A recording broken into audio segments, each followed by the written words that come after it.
तुम हमेशा मुझसे दूर दूर रहते हो, वो हमसे दूर दूर रहता है। दूर दूर क्यों रहते हो तुम? ऐसे जुमले हम अपने डे टू डे लाइफ यानी रोज़मर्रा ज़िंदगी में ज़रूर बोलते हैं या सुनते हैं। किसी से दूर दूर रहना, इसके लिए आपको यूज़ करना होगा इंग्लिश में stay far and wide.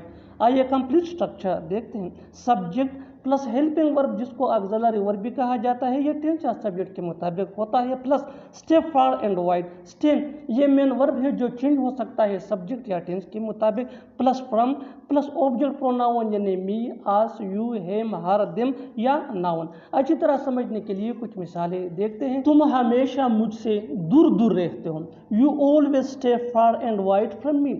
You always stay far and wide from me, वो हमसे दूर दूर रहता है।